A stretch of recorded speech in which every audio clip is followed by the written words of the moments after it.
A suspect has been arrested for starting the deadly Palisades fire in Los Angeles County. We have confirmed the names of the 3 medical team members on board that Reach helicopter that crashed on Highway 50 this week. I'll tell you how they're doing.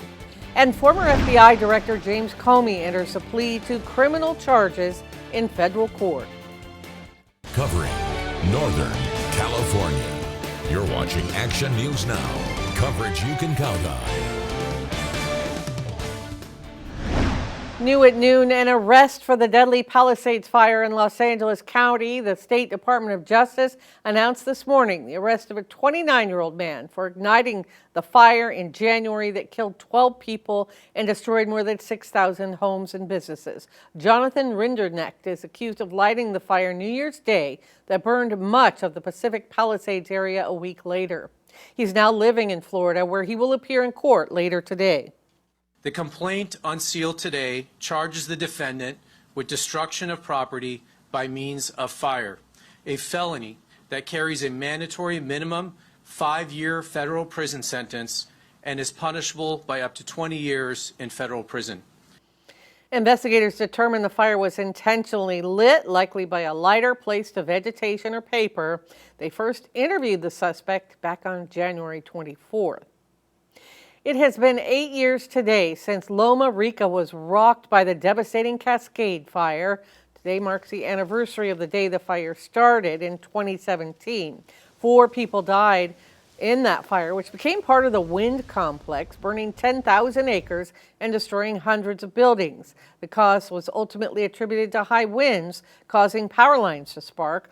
Yuba County emergency officials say as we pause to remember the lives lost, it is also important for everyone to be prepared for fire emergencies.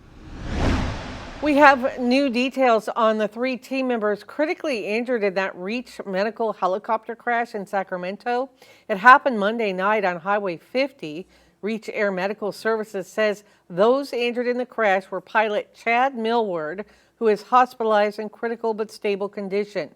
Flight paramedic Margaret Dee Davis, who's also in critical but stable condition, and flight nurse Susie Smith, who is in critical but unstable condition. The flight originated in Redding, stopped in Red Bluff, and then at UC Davis Medical Center before the copter went down. The NTSB is investigating. Shasta Regional Medical Center in Redding will be holding a candlelight vigil for the victims of the crash tomorrow, Thursday, October 9th at 7 p.m. in front of the hospital's main entrance. The hospital says the team members dedicate their lives to helping others, and the vigil is to pray for their recovery and healing. A live look now from the Sawmill Lookout Alert California camera. You're seeing mostly sunny skies once again today. Meteorologist Mikkel Hannah Harding has a look at what you can expect for the day ahead.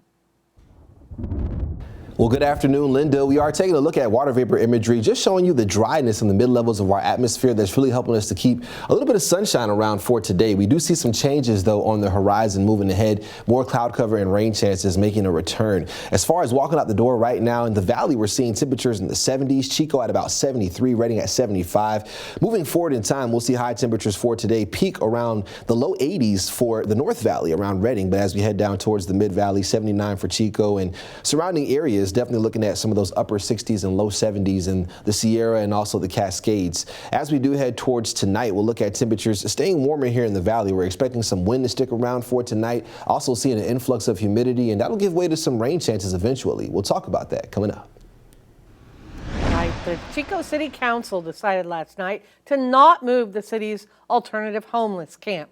People referred to the camp people who are referred to the camp refuse shelter options or are basically not eligible for other shelters. And the council ruled they can continue to stay at the alternative camp at Eaton and Cohasset Roads.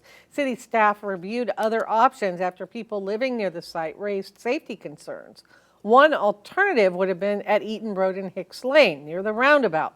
Last night, more than 20 people who live near there spoke out against the move. While the council agreed, the mayor also acknowledged problems with the current site. But I just want everyone in this room to remember and understand how every one of you feel, or how the people who live and work across from Eaton feel every single day for over 3 years. The City Council asked staff to bring back recommendations for how to improve security and the operations of the alternative site. Former FBI Director James Comey appeared in federal court today to fight criminal charges brought by the Trump administration. Comey entered a not guilty plea today to 1 count of obstruction of a congressional proceeding and 1 count of making false statements related to 5-year-old Senate testimony, during which he denied authorizing leaks to the media. The Trump administration argues the case is about accountability. Critics say it's an extraordinary escalation in the president's efforts to go after political opponents. The government shutdown is now in its 8th day, with lawmakers on Capitol Hill exchanging blame and no resolution in sight. As Jared Hill shows us, with air traffic controllers working without pay, the impasse is leading to delays at some major airports. The gridlock in Washington is leading to frustration for flyers at airports across the country. It's just ludicrous that we are dealing with stuff like this. This should never be happening. Major airports in Nashville and Denver were among those seeing significant delays Tuesday, fueled by sick calls among air traffic controllers being asked to work without pay. You can only commend those folks that continue to do their job. They have no other way to show that it's hurting not just them, but us. Nick Daniels is the president of the Air Traffic Controllers Union. There is no concerted effort for air traffic controllers to go in and somehow impede this system. But what it shouldn't be is waiting to see how long air traffic controllers can last. In the Oval Office yesterday, President Trump seemed to suggest that some of the 700,000 furloughed federal workers might not receive back pay once the shutdown is over. There are some people that really don't deserve to be taken care of, and we'll take care of them in a different way. The president himself signed a law after the last shutdown in 2019, guaranteeing retroactive pay for workers affected by a funding lapse. Ultimately, the costs will be higher if there are these mass firings or if pay is denied, because people have rights. They will sue for damages. This shutdown is nothing more than political cover for Chuck Schumer and the Democrats. If the shutdown stretches past this week, over 1 million active duty troops won't receive their October 15th paychecks, despite having to report for duty. Jared Hill, CBS News. The National Women, Infants, and Children's Association said the food program could also run out of money within a week or two. Joan Bennett Kennedy, the former wife of the late Senator Ted Kennedy, has died. According to Democratic Party leaders in Massachusetts, she passed away peacefully in her sleep at her home in Boston today at age 89. Kennedy was married to Ted Kennedy for 24 years. The couple had 3 children. Joan Kennedy was a model and classically trained pianist when she married Kennedy. She would go on to become an advocate for mental health and addiction services. Still ahead, building a race car might not seem likely in college, but that's just what happened at Chico State. We'll explain what's behind the endeavor.